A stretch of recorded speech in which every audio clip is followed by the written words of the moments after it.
Good morning from New York Harbor, and we hope you have a glorious 4th of July. It is a glorious day here in New York to pay tribute this Liberty weekend to the Statue of Liberty herself, to the 100th anniversary since France gave the Lady to this country to honor the union between the two and to honor what this country stands for.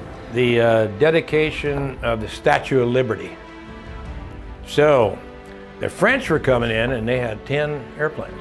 As there you see yet another of the aerial tributes being paid to the Statue of Liberty today. We believe it is the French who share the colors of red, white, and blue. So we only have, us and the Thunderbirds, we only got 6 each. So what do you think? Let's put all 12 of them together.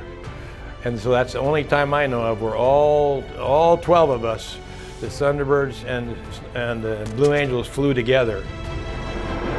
And overhead, once again, part of the aerial tribute, which you will hear and we hope see throughout the day. The U.S. Navy, the Blue Angels, the Thunderbirds from the Air Force, over the trade towers, which dwarf all the other buildings at the lower end of Manhattan.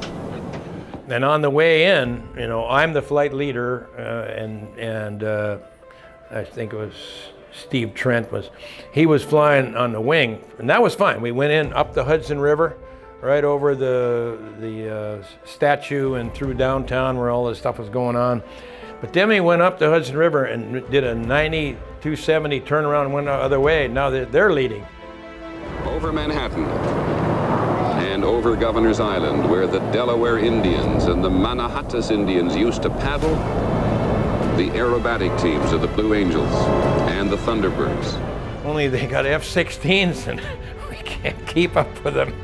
So I gotta say, hey, you gotta give us some power, you know. We don't have quite the power that you do in those brand new F-16s. But it worked out fine, you know, we got back down. That was very interesting.